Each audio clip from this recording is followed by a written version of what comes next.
Hey guys, tonight we begin with the Venetian moonlit indulgence in the night parties of Casanova. A world of masked desire, scandalous whispers, and forbidden liaisons among concubines, courtesans, and perverted kings. So before you get comfortable, take a moment to like and subscribe. But only if you genuinely enjoy what I do here. I invite you to settle deeply into your cushions. Imagine the gentle breeze drifting over the Grand Canal, carrying with it the faint perfume of jasmine, candle wax, and salt water. My voice moves like the waters themselves, steady, smooth, and inviting.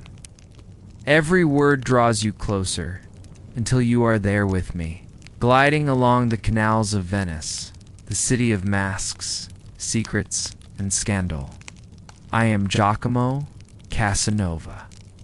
Tonight you are not just listening, you are entering my world. The lanterns glow along the bridges, shadows stretch across stone arches, and the city hums with life both virtuous and corrupt. Venice has always been two cities, one of saints, merchants, and councils.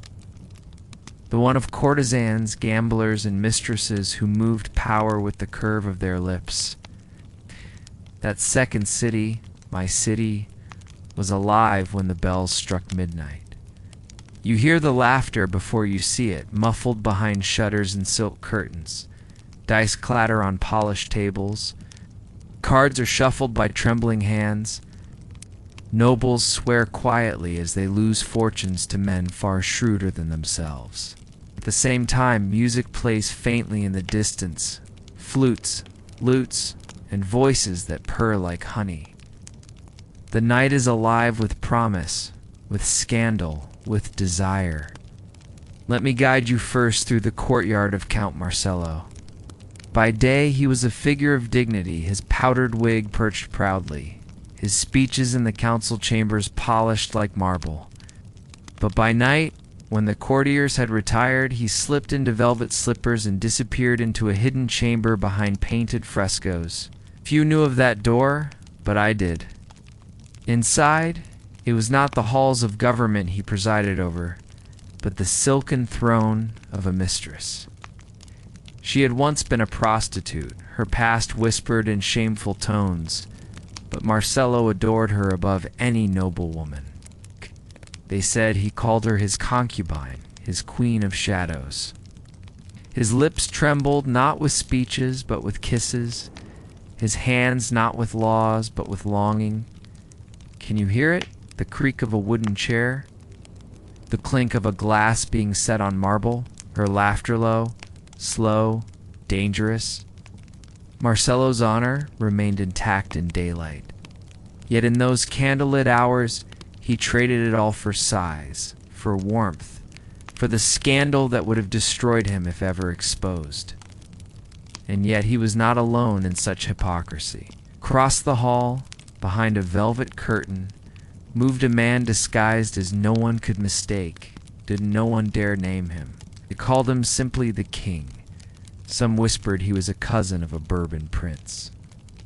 Others claimed he was but a wealthy foreigner drunk on power. Whatever his true blood, he behaved like royalty in perverse fashion. His appetite was infamous.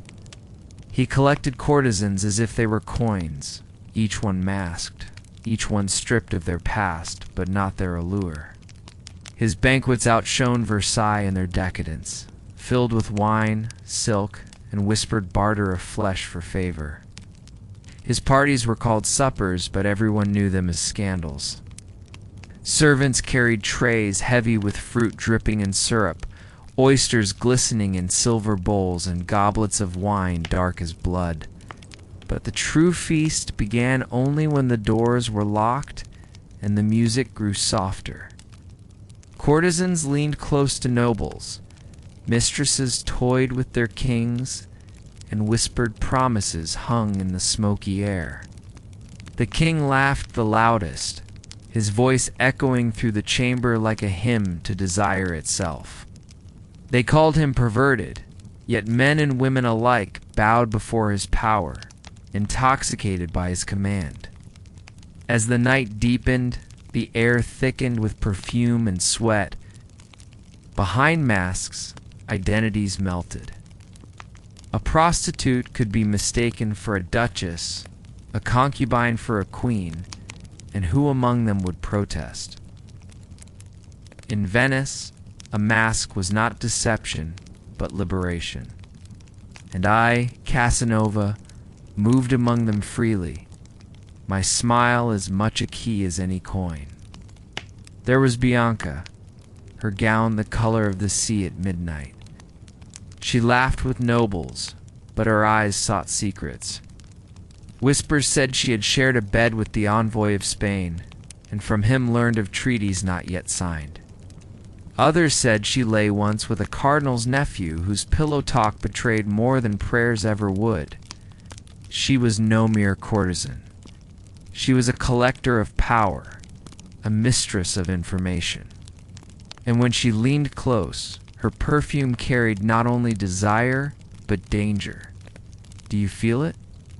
The warmth of her breath against your ear, the weight of her words. She was a scandal dressed in silk, a weapon with painted lips. Nearby, another woman lingered in silence.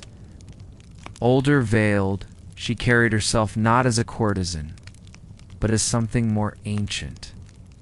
She had once served senators in Rome, they said, long before Venice claimed her.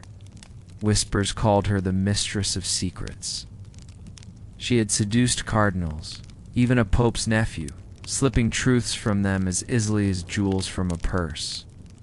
Her presence alone silenced laughter, for all knew that she remembered more sins than any confessor. And what of me? Ah, I drifted through them like smoke, neither king nor servant, yet welcomed everywhere. To some I was scandal, to others a threat, to a few temptation itself. My reputation already followed me. Gambler, seducer, exile, and yet a confidant to women whose names no man dared speak. The night drew deeper. Beyond the curtains, gondolas bumped softly against stone docks. The water whispered against wood, lulling the city into a dream. Inside, however, the dream was fevered. The king demanded music, and so a lute played. Dice rolled again. Fortunes won and lost with a single toss. A courtesan slipped from her chair into the lap of a man whose family crest would be destroyed if discovered. Another disappeared into the gallery with a masked figure who spoke French far too elegantly to be a merchant. This was Venice at its most honest, not the city of merchants or saints, but the city of lust and scandal, of whispered sins behind painted masks. And so I tell you, as you breathe deeper, that every corner of those halls held a secret. Each glance across the room was a promise. Each whisper carried the power to ruin a man or to lift a courtesan into legend. The city thrived not on its trade of spices or silks, but on its trade of desire. As the candles burned lower, the revelry only grew. Wine poured heavier, masks slipped lower. The king laughed louder. His eyes gleamed with perversion, with hunger, with the knowledge that none dared resist him. He was not the only ruler there, but he was the most shameless. Some called him unholy, others envied him, and many surrendered to him. Venice belonged to men like him and women like Bianca, and to me, Casanova, who danced among them with a smile. And now, as you breathe slower, heavier, and sink deeper into the night, let the scandal of these halls cradle you. Let the laughter, the whispers, the soft creak of velvet curtains guide you toward rest. The parties of Casanova were not merely stories of lust, but of power, of corruption, of the truths men hid behind their crowns. And what truth do you take with you tonight? That power lies not only in swords or crowns, but in secrets, in the lips of courtesans, in the masks of mistresses, in the scandals whispered when the city sleeps. Let this truth carry you into sleep, into dreams, into silence. The candles burn lower, their flames bending with every sigh that drifted through the chamber. Tight. Sighed the Grand Canal, sighed back, its waters brushing against stone, rocking gondolas in rhythm with the revelry inside. The city was hushed in sleep, but with a chosen few were awake, spinning webs of scandal in velvet-lined rooms. I watched Bianca rise from her seat. Her gown shimmered like liquid midnight as she drifted through the crowd. Men reached for her, but she slipped away, her laughter trailing like perfume. She moved not toward the nobleman, but toward the veiled woman, the mistress of secrets. The two stood together for a moment, their heads bowed close, their whispers too soft to catch.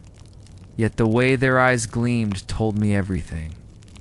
Information, not kisses, was being exchanged. Venice thrived on desire, yes, but also on knowledge. What was a secret but another kind of currency? And Bianca, clever Bianca, had learned that secrets were more powerful than gold. I leaned back, sipping my wine. Its sweetness lingered on my tongue, heavy with spice from the east. My eyes traced the gathering around the king. He sat not on a throne, but in a wide chair draped with silk. Courtesans leaned against him, their painted masks tilted to hide flushed cheeks. He laughed, loud and vulgar, his hands resting where no priest would dare approve. They called him perverted, and they were not wrong. Stories followed him like shadows. A mistress locked away for days at his pleasure. A prostitute purchased not for coins, but for influence. A concubine stolen from an ambassador during a masquerade. And yet no one resisted him. His power was too heavy, his influence too vast. Even in his debauchery, men envied him. Women surrendered to him, and the church, even the church, turned its gaze away. I had seen this before. Popes who prayed by day and indulged by night. Cardinals whose robes brushed against courtesans' skirts more often than against cathedral floors. It was no surprise that the king joined their ranks of scandalous men who ruled with lust as much as with law. A hush fell as a new figure entered the chamber. She was tall, striking with golden hair piled high and glittering with jewels. Her mask was pale, edged with silver, her gown sewn with pearls. Every eye followed her. Some whispered her name. Contessa Vittoria. Others lowered their gazes as though even looking at her might invite ruin. Her story was whispered throughout Venice. She was said to be both a noble woman and a mistress, both saint and sinner. She had been the lover of a French ambassador, the companion of a cardinal, the rumored concubine of a Spanish duke. Her beauty was dangerous, but her wit sharper still. She did not enter the king's circle as a courtesan. She entered as an equal, watched her approach him, slow, graceful, each step measured. The king smiled, his eyes lighting with recognition. He rose slightly, not enough to bow, but enough to show respect. The courtesans at his side slipped away, their laughter faltering.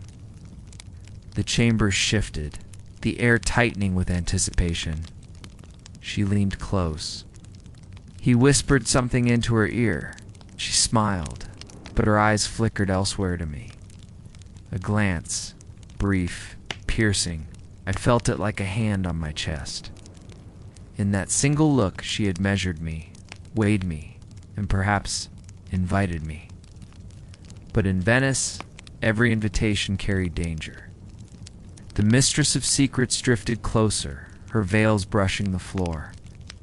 She greeted the Contessa softly, their hands touching like conspirators sealing a pact. And then Bianca joined them, her midnight gown shimmering beside their silks. 3 women, each dangerous, each scandalous, each holding secrets that could topple kingdoms. Together, they were a storm. The king laughed again, trying to pull them back into a circle, but they stood slightly apart, united in their whispers. It struck me then that even kings could be outmaneuvered. Power did not always rest in crowns. Sometimes it lingered in the glances of courtesans, in the smiles of mistresses, in the veils of women who knew too much. I rose from my seat, letting my gaze sweep across the hall. The gamblers were still at their tables, their fortunes rising and falling with each roll of dice. A nobleman swore under his breath, his ring clattering against the table as he lost another handful of coins. His mistress leaned in, whispering comfort that sounded more like mockery. Elsewhere, a pair of lovers slipped through a hidden door, their laughter muffled by stone. A courtesan danced in the center of the chamber, her gown twirling like smoke. Eyes followed her, hungry, desperate, as though her steps alone might grant them salvation from their sins. Venice, my beloved Venice, was a city of masks. But here in this chamber, masks revealed more than they hid. The Contessa's eyes found mine again. This time she did not look away. She inclined her head ever so slightly, a gesture so small most would have missed it. But I saw, and I understood. She was inviting me into their circle, into the storm that brewed between her, Bianca, and the mistress of secrets. I approached slowly, my steps measured like a hunter stalking prey, or perhaps like prey lured by hunters. The king watched me, his smile fading. He did not like to share his stage, and yet he could not forbid me. My reputation preceded me. Casanova, gambler, seducer, storyteller, scandal incarnate. I was as much a part of Venice as the canals themselves. When I reached them, the Contessa spoke first. Her voice was low, melodic, dangerous. She welcomed me with a smile that promised more than words. Bianca touched my arm lightly, her perfume surrounding me. The mistress of secrets remained silent, her veils hiding her expression, but her presence pressed upon me like a weight. Together, they asked questions.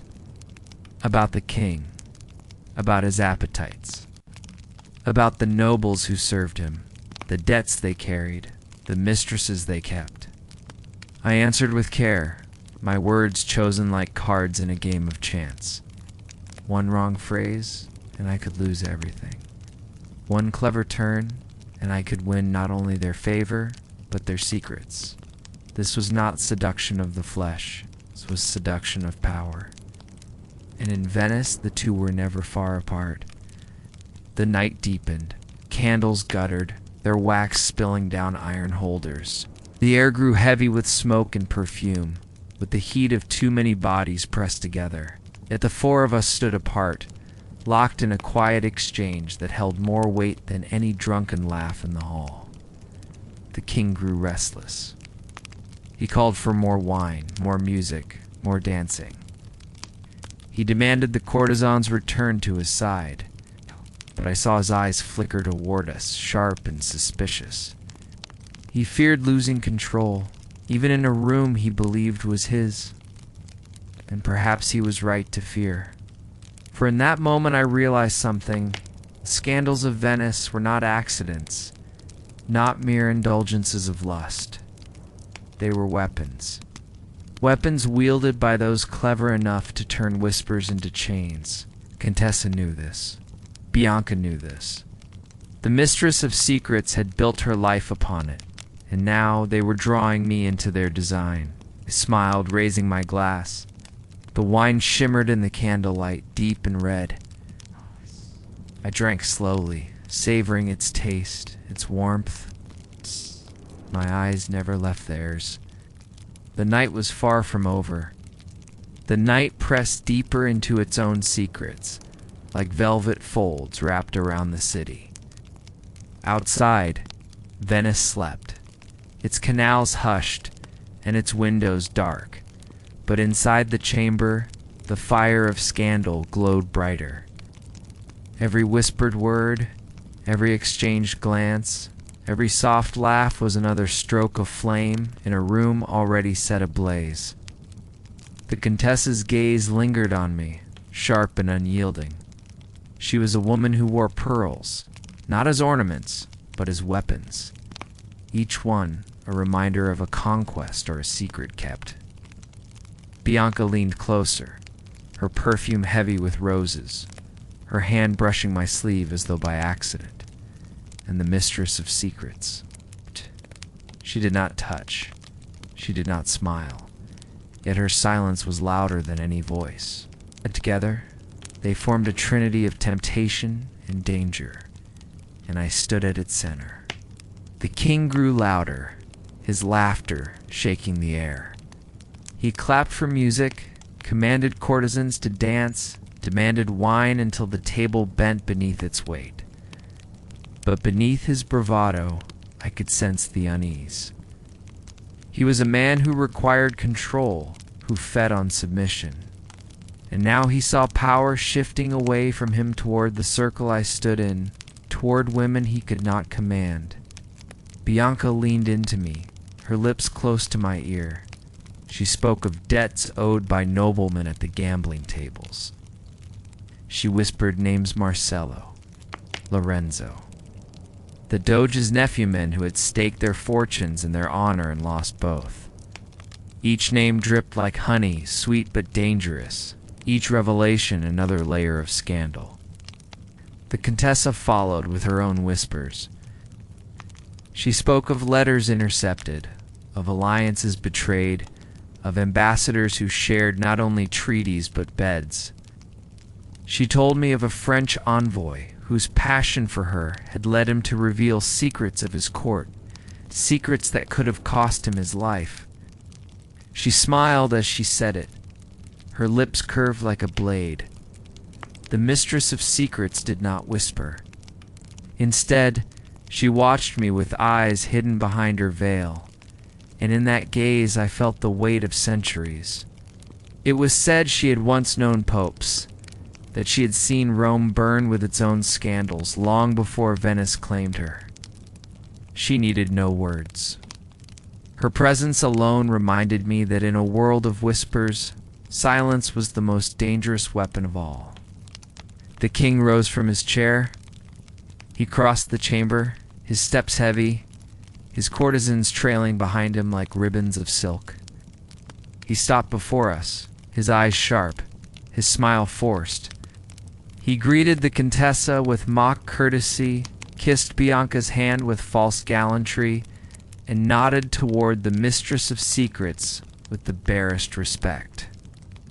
Then his gaze fell upon me. "Casanova," he said, his voice rich but cold.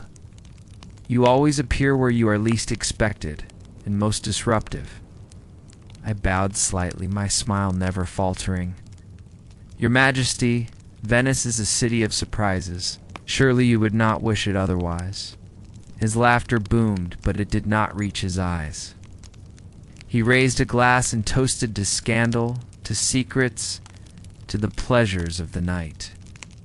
The courtiers cheered, the music swelled, and the tension loosened, but only on the surface.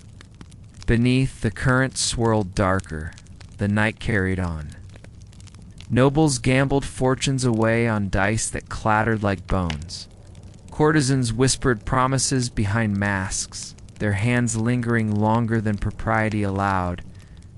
Wine spilled, laughter echoed, and scandal layered upon scandal until the air itself seemed heavy with sin. Yet within the heart of it all, a quieter storm brewed.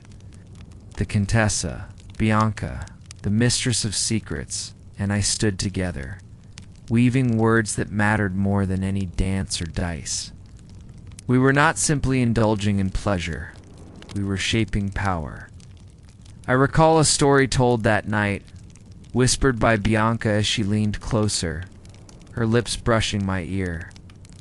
She spoke of Catherine Howard, the young Queen of England, who flirted her way to ruin. She reminded me that even queens could fall when desire outweighed discretion. Her story was a warning and a promise. Desire was a blade, and those who wielded it needed skill. The Contessa followed with her own tale.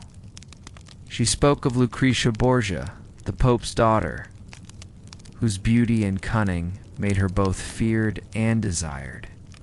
She told of poisoned cups, of whispered accusations of lovers lost to intrigue. Her voice was soft, yet every word carried weight. The mistress of secrets offered no story, but her silence reminded me of Messalina, the wife of Emperor Claudius, who was said to have competed with prostitutes in Rome. History repeated itself. She seemed to say, and Venice was no different from Rome or London. Scandal was eternal, and power was always entwined with sin. The king returned to his throne, his laughter echoing across the chamber. He summoned courtesans to dance, demanded dice be rolled, ordered music to rise higher. But I could see the flicker of unease in his gaze. He knew he was losing ground. He knew the true power that night belonged not to his crown, but to the circle I stood in. The night waned, but the scandals did not. One nobleman collapsed in drunken laughter, his debts whispered into the ears of rivals. Another slipped away with a courtesan whose identity was far too close to his own wife's, the king. Drunk on wine and pride, boasted of conquests that none believed but all repeated. And I, Casanova, stood at the center of it all, my name whispered as both hero and villain. To some, I was the perverted gambler, the seducer of mistresses, the corrupter of virtue.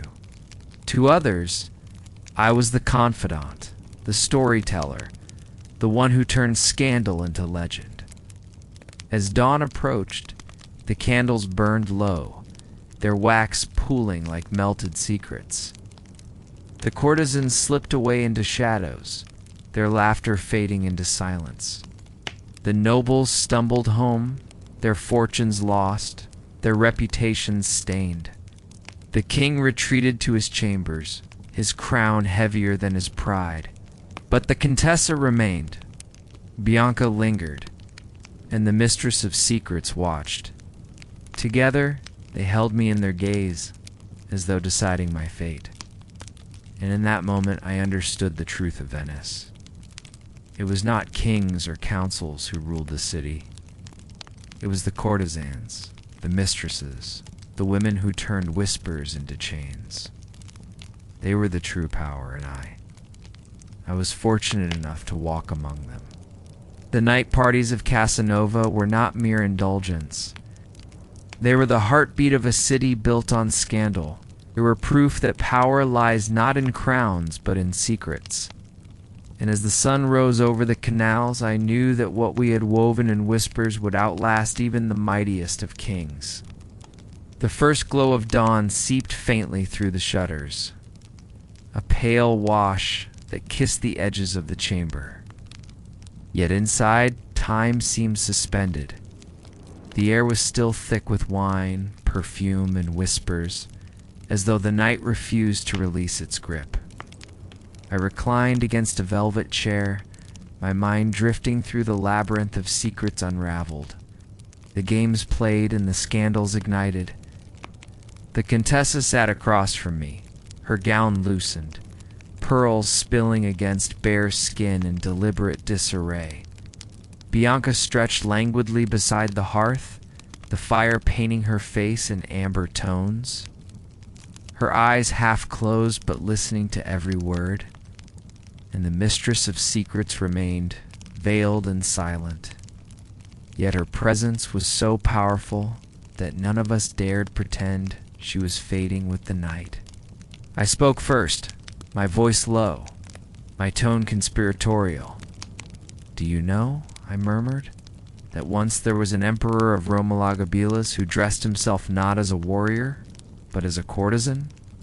He held banquets where prostitutes and priests dined together, where nobles were forced to crawl like animals, and where the emperor himself performed as if he were one of them. He was not merely decadent, he was a spectacle of perversion." The Contessa smiled, a slow curl of her lips. "And yet his name still lives," she whispered. "Perhaps disgrace is its own kind of immortality." Bianca laughed softly, the sound like silk sliding from shoulders. "Then we shall all live forever, for scandal is the only coin Venice never spends." The mistress of secrets tilted her head, her silence heavier than their words, and I could not resist weaving another tale. "For scandal is a chain, each link connected to another, and once you begin, it is impossible to stop. Messalina," I continued, my voice barely above a breath, "was wife to Claudius, Emperor of Rome.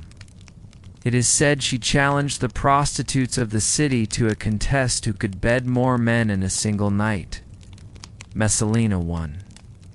And yet she was still queen, still cloaked in jewels, still powerful. Tell me what man could resist a queen who turned the imperial palace into a brothel?" Bianca gasped, feigning shock, but her eyes glimmered with fascination. The Contessa leaned closer, pearls swinging like pendulums. "And what became of her?" she asked. I let my voice linger. "She was executed, but not before her name was etched forever as the most scandalous empress Rome had ever known." The fire cracked, sparks rising like scattered secrets. The silence that followed was charged, as though the ghosts of Messalina and Elagabalus sat with us, whispering from the shadows. The king did not return that morning. Perhaps he drowned his doubts in drink, perhaps in the arms of another courtesan. But his absence freed the room, loosened the air.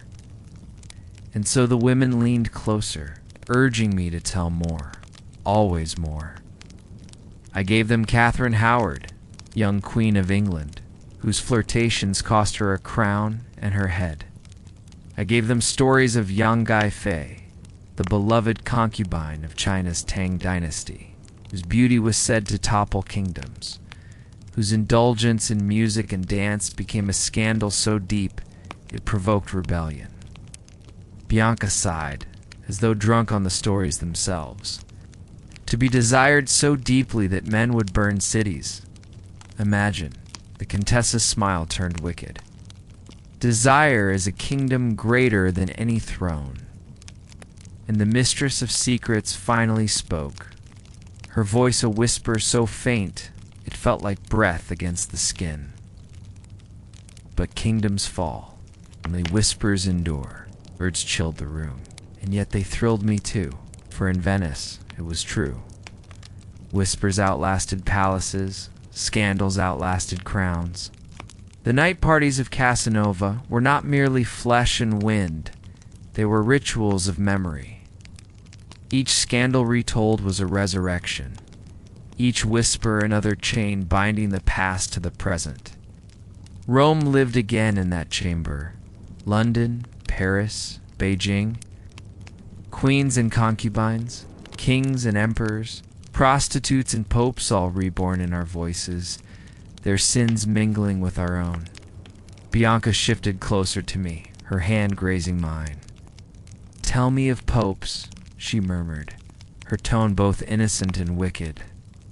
"They are men of God, and yet—" I obliged, my words dripping with irony. Pope Alexander VI of the Borgia family held feasts where mistresses reclined beside bishops, where his own daughter Lucretia poured wine for cardinals who were also her lovers. He fathered children openly, flaunted them as princes, and dared anyone to question him. Rome itself bent beneath his desires. The Contessa chuckled darkly, a pope more scandalous than any courtesan. It seems holiness is just another mask. The mistress of secrets inclined her head. Power is always flesh, no matter the robe it wears. The chamber seemed to hum with their words. I leaned back, closing my eyes for a moment, allowing the rhythm of scandal to settle into me. The crackle of the fire, the rustle of gowns, the faint sound of a gondola sliding through distant waters, each sound layered with the pulse of desire. And in that stillness, I realized something profound. Invincibility is not granted by swords or crowns. It is granted by stories. Elagabalus still lives because his scandal is remembered. Messalina still breathes because her name is whispered. And I, Casanova, live not only through my deeds, but through the telling of them. The night was nearly gone, but the hunger for scandal never faded. The women urged me again, and I gave them more Cleopatra, who bound Roman generals with silken knots of passion. Louis XIV, the Sun King, whose mistresses wielded more power than ministers. The prostitutes of Pompeii, whose frescoes still display their art centuries later, their secrets written in stone. Each story was another kiss of history, soft against the ear, laced with poison and honey. Each revelation, another chain drawing us deeper into the labyrinth.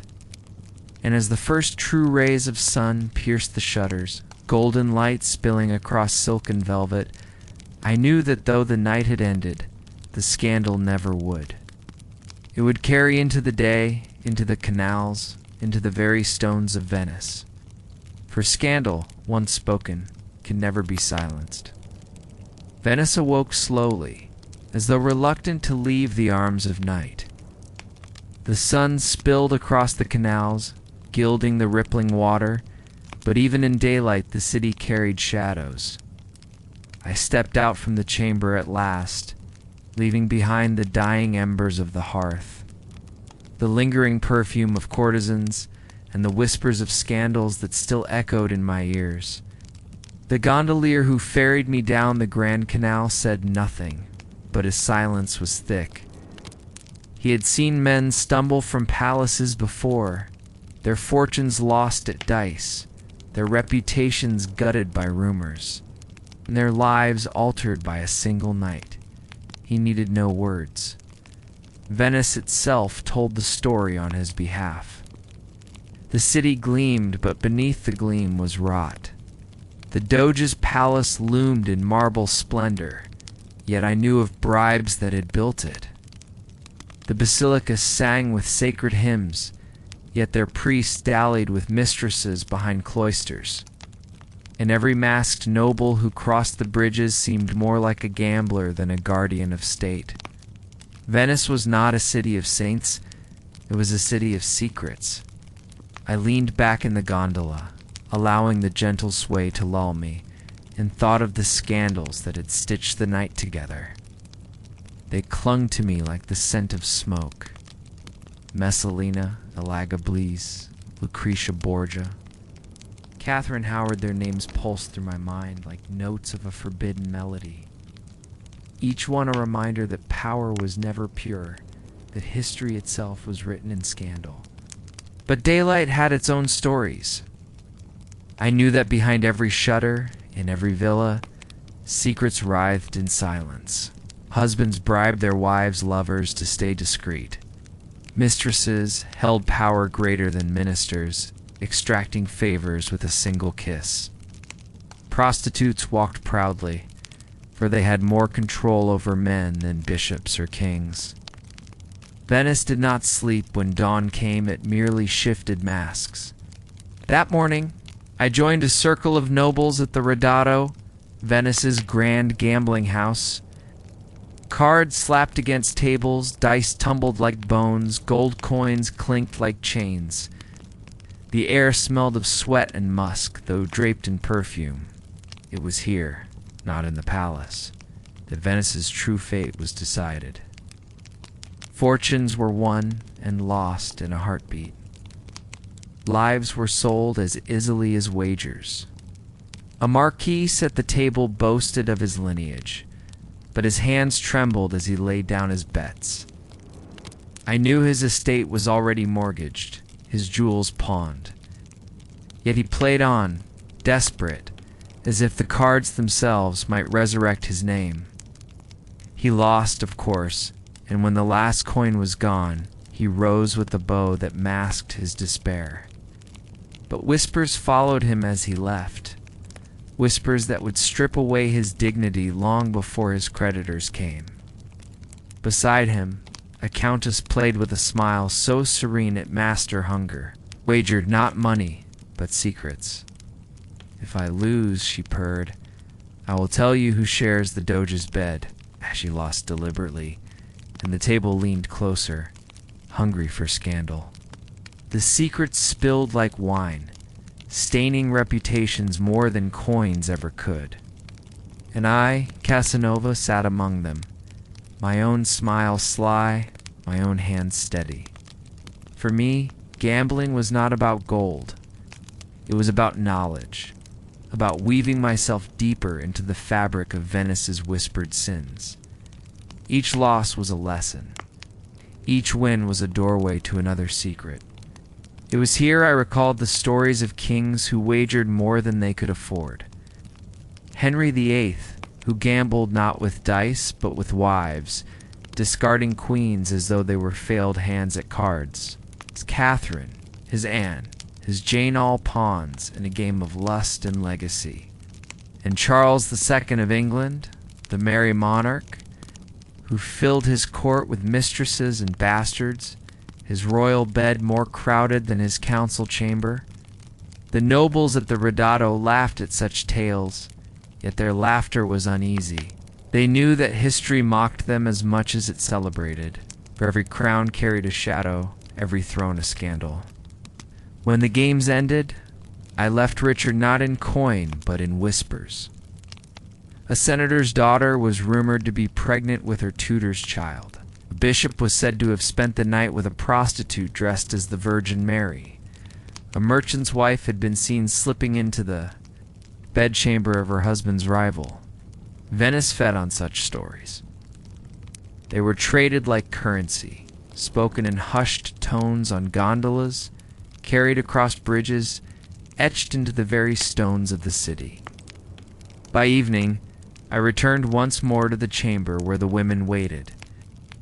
The Contessa draped herself across a chaise, her pearls rearranged into new patterns of seduction.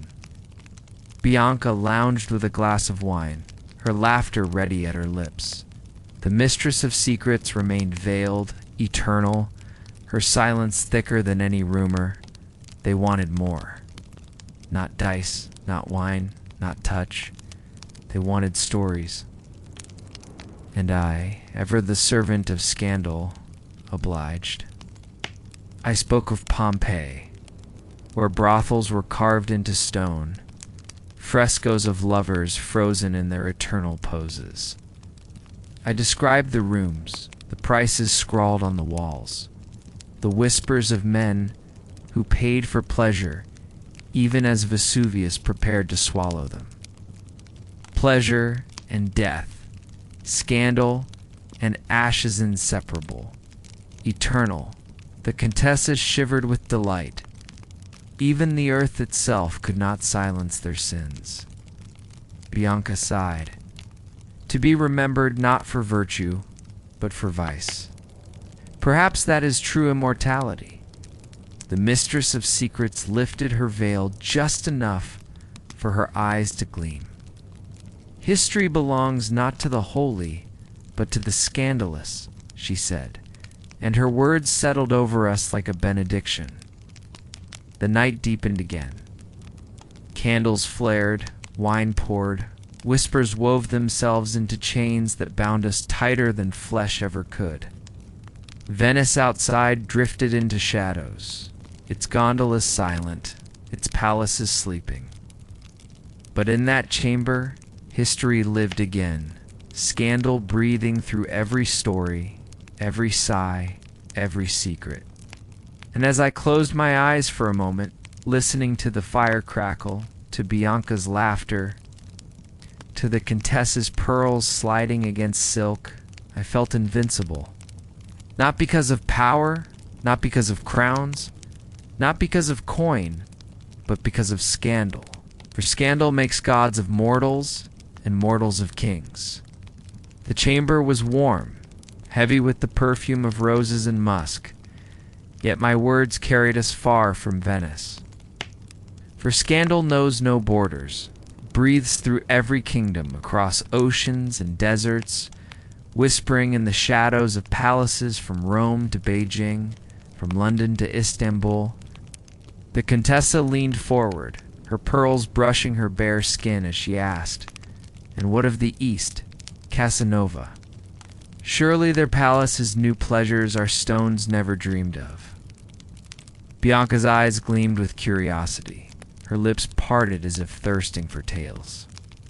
The mistress of secrets inclined her head, silent but expectant. "And so I gave them what they sought, imagine," I began, my voice low. "The vast palace of Topkapi in Constantinople, where the Ottoman sultans ruled with power as absolute as the sun. Behind those gilded gates lay the harem, an entire world hidden from the eyes of men, save one. Hundreds of concubines, each trained not only in pleasure but in politics, music, poetry, and intrigue. Women brought from every corner of the empire, Persian beauties, Greek maidens, Circassian sirens, all bound by silken veils, and the Sultan's desire." The Contessa's breath quickened. "A kingdom of women, and only one man among them. What power?" I smiled. "Yes, but power always breeds scandal. For though the harem seemed a paradise, it was also a battlefield. Concubines competed not only for the Sultan's embrace, but for their sons' futures. Each child was a potential heir, each rival a threat to be eliminated. Some poisoned rivals with perfumes, others whispered rumors that condemned a woman to exile or death. Pleasure and politics chained together in silk." Bianca sighed, resting her cheek on her hand. "It sounds like both heaven and hell." I leaned closer, letting my words flow like smoke. "Then there was Roxelane once, a slave girl stolen from her home, sold into the Sultan's harem. She rose higher than any concubine before her, capturing the heart of Suleiman the Magnificent. She became his legal wife, a queen in all but name. She was accused of using witchcraft, of whispering poison into his ear, of orchestrating the deaths of rivals and even his own son. History remembers her as both beloved consort and scheming mistress. Was she angel or serpent? Perhaps both. The mistress of secrets finally stirred, her voice like velvet drawn across steel. And yet her name is still spoken. That is the true measure of power." I nodded. "Indeed." And the harem was not alone in scandal. Farther east, in China's Forbidden City, emperors lived lives of excess that rivaled Rome itself. There was Emperor Wu of the Han Dynasty, who filled his palace with concubines and ordered them to dance in robes, so sheer they left nothing hidden. There was young Gaifei, the most famous concubine of the Tang Dynasty, whose beauty was said to weaken an empire.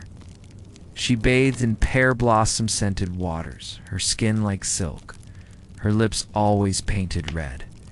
The emperor loved her so deeply that when rebellion swept the land, his own soldiers demanded her death.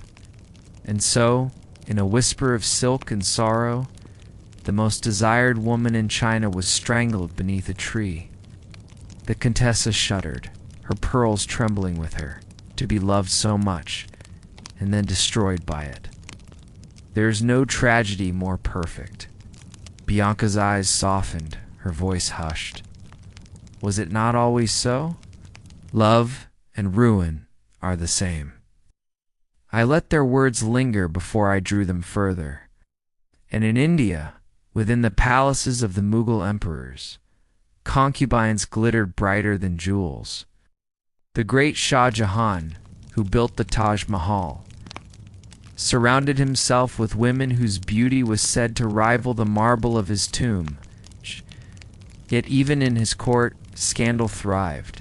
Poets whispered of secret trysts, of eunuchs bribed to smuggle lovers into the harem of concubines, who wielded daggers as easily as they did perfume.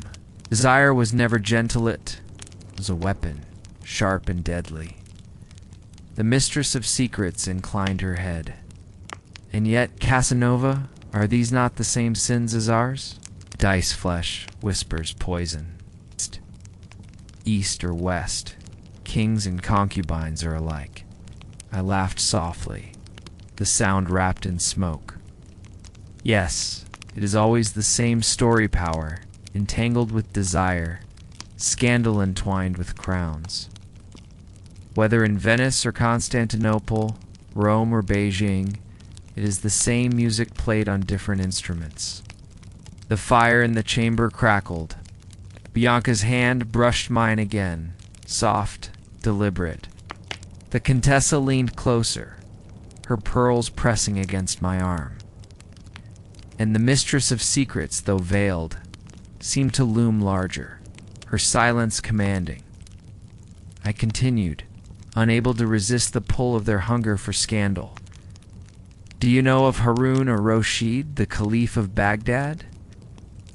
They say he walked the streets in disguise, seeking pleasure and scandal among his people. By day he was a ruler cloaked in gold. By night he drank with prostitutes, gambled with thieves, and whispered secrets into the ears of mistresses. The 1,000 tales of his nights became legend, the Arabian Nights, where truth and scandal are woven so tightly they are inseparable. The Contessa's eyes glittered.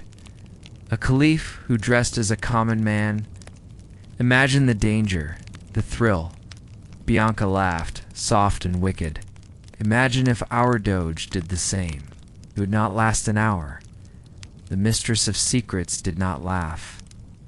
And yet he lives forever in story, while our Doges are forgotten. That is the only immortality that matters. Her words silenced us, if only for a heartbeat, for she was right. Crowns tarnish, empires fall, but scandal endures. I poured more wine, its crimson glow like blood in the candlelight, and let my voice soften into the rhythm of the night. You see, my dears, we are not so different from them. We play the same games, we whisper the same rumors, we chase the same forbidden pleasures. The names change, the cities change, but the sins remain. The Contessa raised her glass, her pearls catching the firelight. Shh, to scandal, she declared. Bianca raised hers, her smile wicked, to whispers. Ah. The mistress of secrets lifted her veil just enough to drink. To memory, she said, and I, Casanova, raised mine last.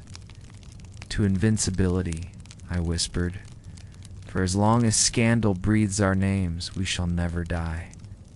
The glasses clinked, the fire crackled, the city outside slept. But in that chamber, history pulsed like a living thing, its heart beating through every scandal told, every rumor shared, every secret savored. And so the night stretched on, endless, boundless, immortal. The night returned as it always did, not with silence, but with whispers. Venice by day was masked in marble and sunlight, but by night the city revealed its true, face-painted, perfumed, and stained. The gondolas slid like shadows over the canals, their lanterns glowing faintly, while in the upper chambers of palaces, curtains stirred with secrets. I was invited again to the gathering, the Contessa's summons written in a hand as elegant as it was commanding. Bianca awaited me, her smile already curling with mischief. And the mistress of secrets as eternal as rumor itself was there too, her veil darker than before. The fire was lit, the wine poured, and the game began anew. But this night was different, for the stories they craved were not of distant lands or fallen empires. They hungered for the corruption closest to home. Venice, Rome, Florence. The very veins of our own world ran thick with sin, and I, Casanova, was their chosen voice to draw it forth. The Contessa leaned closer, her pearls brushing against me. Alan, tell us of the popes, She demanded softly. We hear the whispers, but we want the truth. Bianca's laughter chimed like bells. Yes, Casanova, speak of those who wear holy robes, but lie in silken beds. And so I began. My voice flowed low, deliberate, soothing yet scandalous. There was Pope Alexander VI of the infamous Borgia family. Rome whispered that he kept mistresses openly, fathered children without shame, and raised them to power as though they were saints instead of bastards. They say his banquets were not feasts of God, but orgies of sin. Nobles dined while courtesans danced naked. Cardinals wagered favors over prostitutes, and Lucretia, his daughter, was said to pour wine while slipping poison into the cups of his enemies. Rome was not a church then. It was a brothel with a crown. Bianca gasped, feigning shock, though delight sparkled in her eyes. And yet he ruled as pope. Imagine such power. The Contessa's smile was sharper. A pope who lived as a king and sinned as a courtesan. The mistress of secrets finally spoke, her voice cutting through the firelight. And yet his name is remembered more than any who prayed sincerely in silence. Sin is louder than virtue, I nodded, letting the truth of it settle over us. And it was not only Alexander. Pope Julius II, the warrior pope, carried both sword and mistress. Pope Sixtus IV filled the College of Cardinals with his own nephews, rewarding them with power and mistresses alike. Rome became not the heart of holiness, but of intrigue, scandal, and lust. Oh, even The Sistine Chapel is. That chapel was commissioned by a pope whose hands were not clean, whose bed was never empty. The Contessa laughed softly, her pearls swinging. Did. So the very ceiling of heaven was painted above a floor of sign. Bianca leaned against me, her perfume heavy. And you, Casanova, are no different. You tell us sins in a voice as soft as prayer. The mistress of secrets said nothing, but her silence felt like agreement. The fire cracked. Outside, the waters lapped gently at stone. Inside, the night thickened with scandal. I told them then of Venice's own clergy, the priests who were meant to guard virtue, but indulged in vices more scandalous than any gambler. I spoke of abbots who slipped from monasteries to gamble at the Redato, wagering the church's coin on dice. I described whispers of nuns who, cloistered away, were visited not by visions of saints, but by lovers smuggled through garden walls. Bianca bit her lip, her eyes wide. Holy vows, broken in shadows. Venice is not Rome, but it is no less sinful. The Contessa's gaze narrowed, her pearls gleaming. And what of nobles? You have told us of popes and priests, but what of the lords who gamble more than fortunes? I leaned back, letting my voice curl like smoke. There was a Venetian noble, Marcello, whose name was once gilded in marble. He wagered not only his gold, but his estates, his ships, even his bride's dowry. Dice rolled like thunder, and fortune turned her face away. He lost everything in one night. Desperate, he offered his wife's honor as a final wager. The table accepted. She was brought into the chamber, veiled, trembling, and there. Before the men who laughed like demons, she was claimed by another. Marcello's name is gone from marble now, but his scandal lives still in whispers. Bianca's cheeks flushed, her breath quickened. A wife wagered like coin, cruel and yet intoxicating. The Contessa smiled darkly. Powerless men will gamble their wives when their fortunes fail, and women will remember. The mistress of secrets inclined her head, and such women never forgive. Their whispers become knives. I let their words settle, the silence vibrating with both horror and delight. Venice was a city built not only on stone and sea, but on scandal. Every palace held a secret, every canal carried a whisper. The night drifted deeper. I gave them more. Stories of the courtesans of Florence who were said to command poets and princes alike. Stories of French kings who kept mistresses as ministers, their bedrooms more powerful than their courts. Stories of Catherine de' Medici, Queen of France, who was rumored to keep astrologers and poisoners at her side, and who was whispered to host orgies at the Louvre, where politics and flesh mingled without shame. Bianca laughed until her glass spilled, wine dripping like blood across the marble floor. The Contessa's pearls gleamed brighter than the fire. The mistress of secrets sat motionless, yet her presence grew heavier with every scandal told, as though the weight of centuries gathered behind her veil, and I, Casanova, sat at the center of it all. My voice a thread binding the sins of the world into a tapestry that glowed before their eyes. Each whisper I gave them was not merely history, it was a promise that scandal outlives stone, that sin outlives virtue, that names whispered in shame are never forgotten. As the candles burned lower, I poured more wine. My words slowed, softened, lulling them into that space between wakefulness and dream, where the boundaries blur and history becomes not past but present. Remember this, I whispered.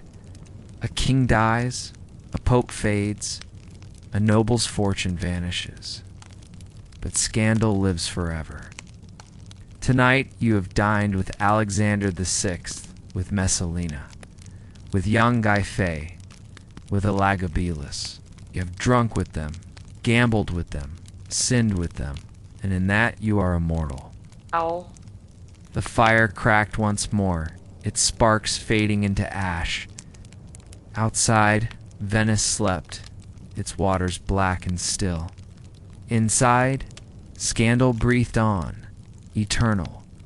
The night did not end, it shifted. The air in the Contessa's chamber grew warmer, the shadows thicker, as though history itself pressed closer to listen. My companions leaned in Bianca with her flushed cheeks, the Contessa with her gleaming pearls, and the mistress of secrets, still veiled, her silence commanding as any monarch. They wanted more, and I was ready to give it, and I'll let my voice soften, draw them in. If Venice is a city of masks, and Rome a city of corruption, then Versailles was a theater. And in that theater, kings were not actors of virtue, but of scandal. The Countess's eyes glittered. Tell us of Louis. I have heard the whispers. But whispers are not enough, and so I began. Louis XV, called the Beloved, though his people later cursed him, was a king whose hunger was not for battlefields, but for beds. Versailles was his stage, and every corridor, every chamber held his secrets. He kept mistresses not as companions, but as queens in all but name. Madame de Pompadour, beautiful, brilliant, was said to guide not only his heart, but his kingdom. Ministers bent their knees not to the king alone, but to her. Decisions of war and peace were whispered between kisses. Her powder, her silks, her laughter, they weighed as heavily as cannon fire. Bianca gasped, her lips parting. A mistress who ruled a kingdom. Imagine such power, I smiled. And she was not the last. After Pompadour came Madame du Barry, a courtesan risen from the gutters, who held the king's favor as though born to it. The court sneered, nobles whispered, but none dared challenge her, for Louis himself was her shield. Versailles bowed not to crowns, but to perfume bottles and painted lips. The Sun King's palace became not a place of light, but of shadows where women ruled by seduction and men paid with kingdoms. The Contessa's pearls swayed as she leaned closer, and yet France fell. All that luxury, all that scandal crumbled in blood. The mistress of secrets finally stirred, and still we remember the mistresses' names more than the ministers. Pompadour is eternal, du Barry is eternal, scandal never dies. The fire hissed as though agreeing. I told them then of Louis XIV, the great Sun King before Louis XV, whose Versailles was more gilded, more ruthless. His mistresses, Louise de la Madame de Montespan, were more than lovers. They were rivals, courtesans elevated to queens. Their chambers filled with jewels stolen from the people's sweat. Madame de Montespan was whispered to have dabbled in dark rites, in poisons and black masses, to keep the king's love. They said priests were bribed to spill blood upon altars, infants sacrificed in shadows, incense masking screams. No one proved it, but the whispers were louder than truth. Bianca shivered, though her eyes shone. Dark rites in the halls of Versailles, how deliciously perverse. The Countess's smile deepened. And yet, the king who claimed to be the sun himself bowed to such shadows. I let my voice drop lower. Versailles glittered by day with fountains and gold, but by night its corridors smelled of sweat and scandal. Nobles lost fortunes at cards, queens turned blind eyes to mistresses, and kings were slaves not to crowns, but to their appetites. They ruled empires, but were ruled by women in silks. The mistress of secrets spoke again, her tone calm, unyielding. And thus history belongs not to kings, but to those who could bend kings to their will. The Contessa laughed softly. Courtesan is more powerful than a crown. A mistress can topple an empire without ever raising a sword. I poured more wine, the crimson liquid catching firelight. My words curled around them like smoke. Do not think France alone knew such scandal. England, too, had its kings of sin. Charles II, the merry monarch, filled his court with mistresses of every shape and wit.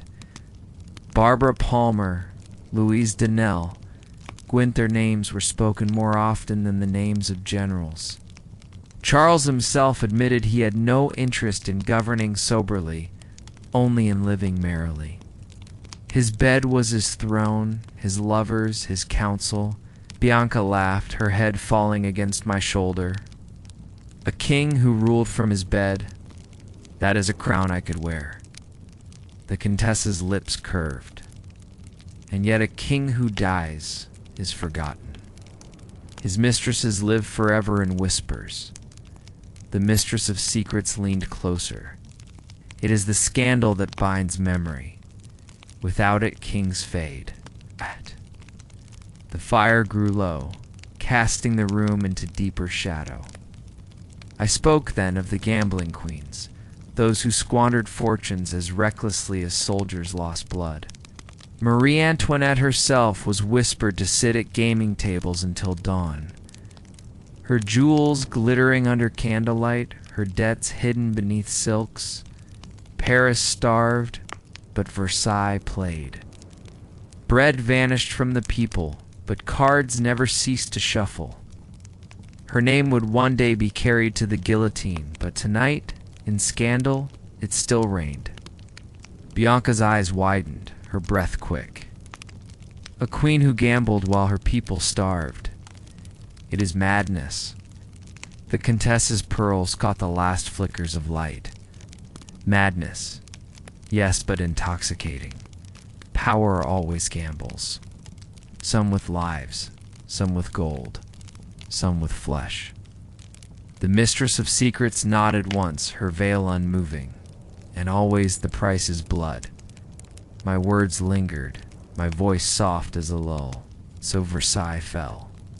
Its fountains dried, its mirrors cracked, its scandals buried beneath the roar of revolution.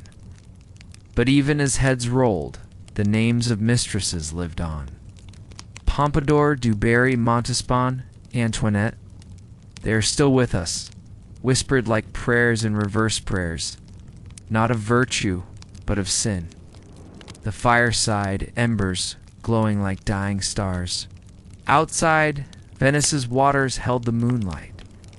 Inside, my companions drifted deeper into the dream I wove, their breaths softer, their eyes heavy.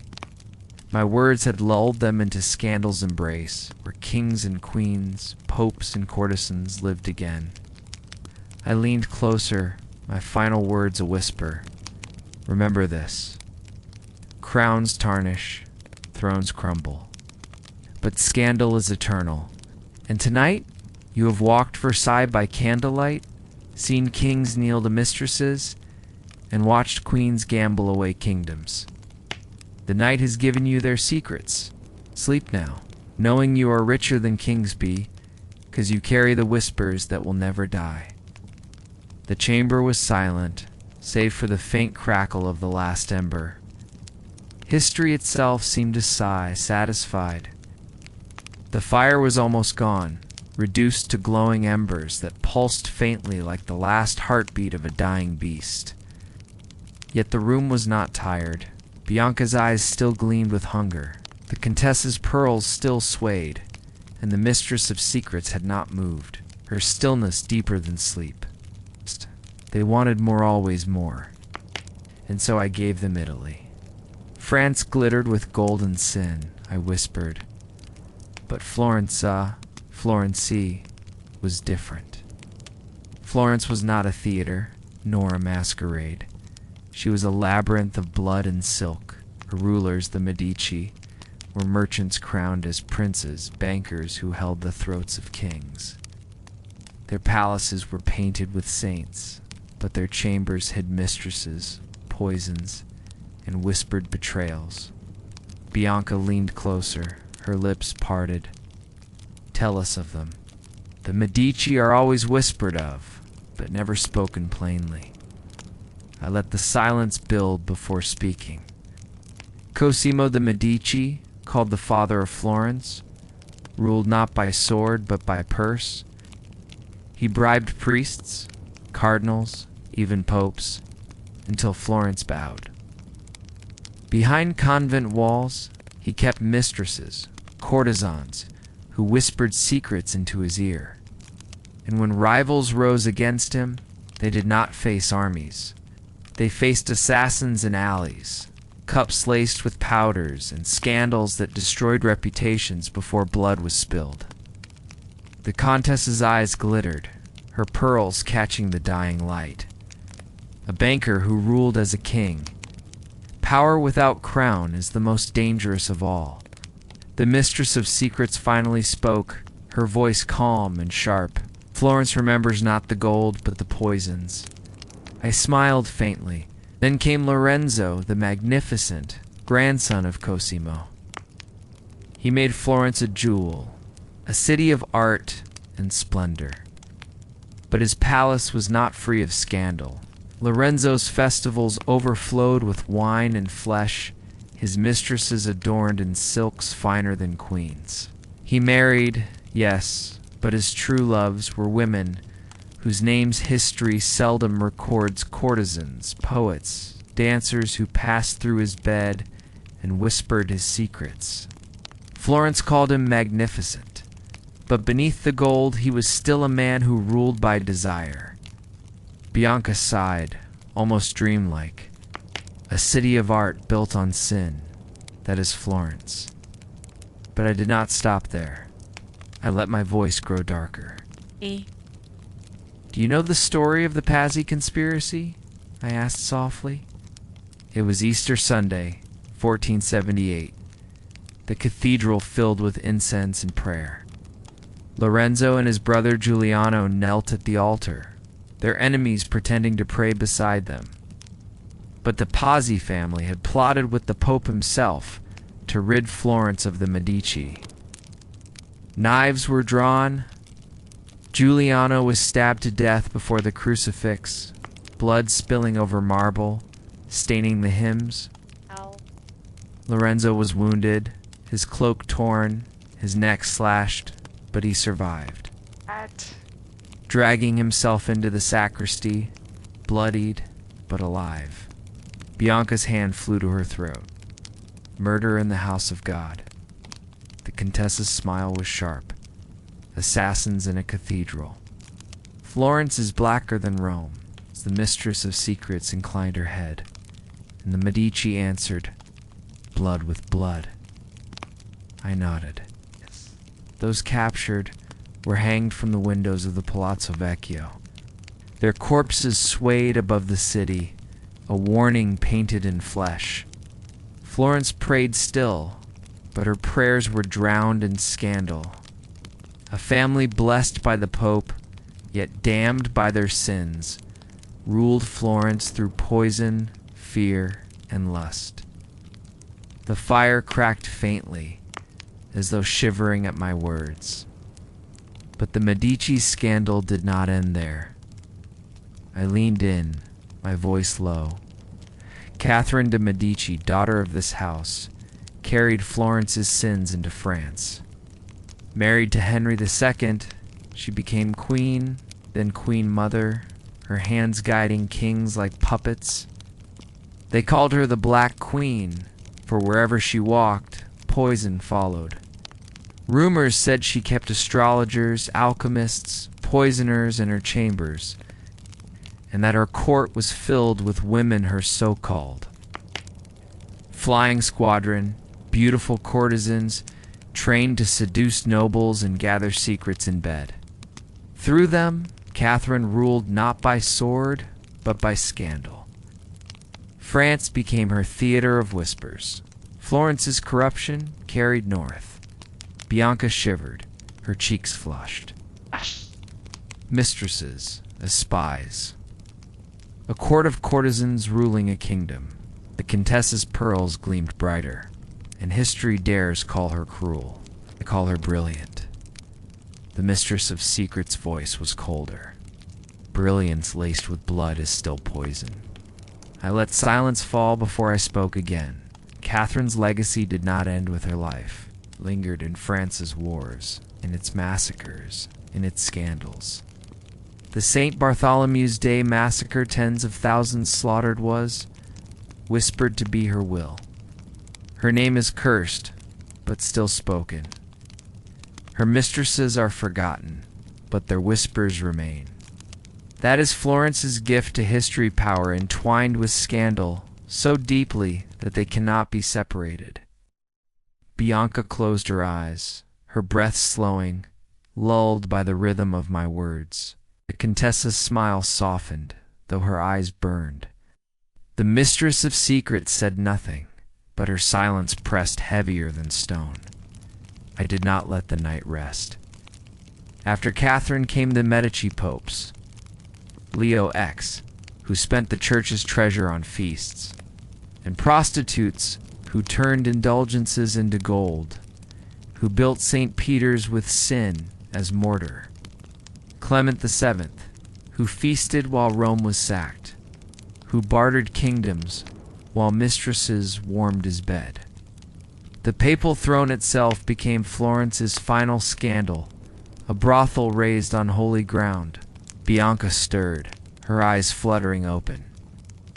Popes who sinned more than kings, priests who gambled with kingdoms.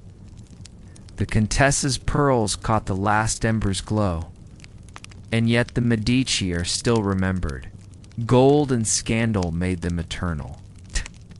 The mistress of secrets whispered finally, her tone almost like a hymn.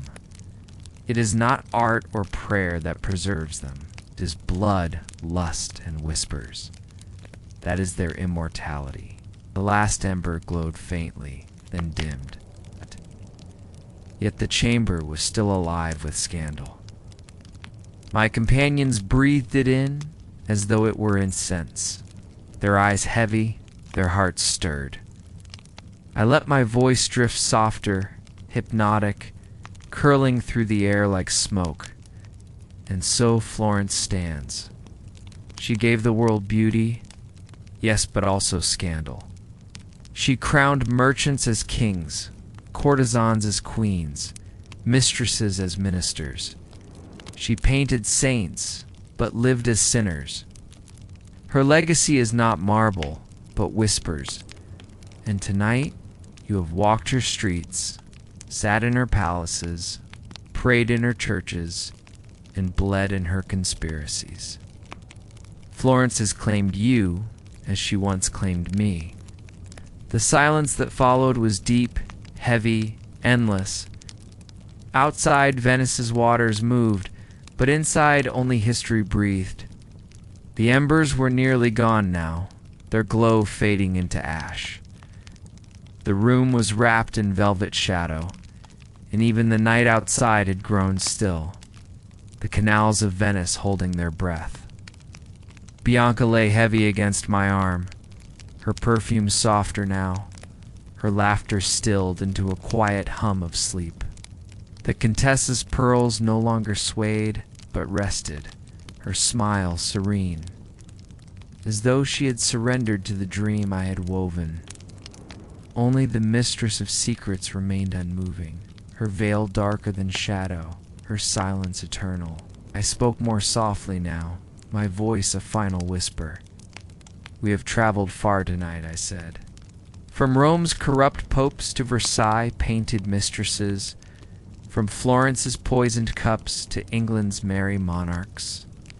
We have sat with emperors more perverted than saints, queens who gambled away kingdoms, concubines who ruled from behind veils, and courtesans who bent kings to their knees. We have seen history's glittering face crack to reveal the scandal beneath. The Contessa stirred faintly, murmuring. Bianca breathed deeply, already adrift. The mistress of secrets tilted her head as though acknowledging the weight of every word. I let my tone slow, soothing, rhythmic, like the tide against stone. What have we learned? The crowns tarnish, kingdoms crumble, and temples fall. But scandal is eternal. It whispers louder than prayer. It lingers longer than marble. It survives fire, blood, and time. The names of emperors may fade, but the whispers of their sins will never die. The fireside, one last spark leaping, then falling into darkness. I drew them closer into stillness. Tonight, you have walked with me, Casanova, through chambers of silk and marble, through palaces of kings and temples of popes. You have heard their secrets, tasted their sins, felt their scandals curl around you like smoke. And now, as the night closes, you carry those whispers within you. They are yours, eternal, part of you now. Bianca shifted as though sinking deeper into dream. The Contessa exhaled slowly, pearls glinting once more before the dark claimed them. The mistress of secrets gave no sound, no movement, yet I felt her presence heavy, satisfied. Outside, the waters of Venice kissed the stones, soft and endless. Inside, silence embraced us. My voice lowered to its gentlest murmur. Rest now. The night has ended, but the legacy remains. Scandal is not shame, it is memory. Those who live in whispers never truly die. Sleep with them tonight. Sleep with the queens, the mistresses, the courtesans, the gamblers, the perverted kings. Sleep knowing you are part of their eternal story. The last of the embers died. The chamber faded into stillness. In history itself, scandalous and eternal, slipped into dream with us.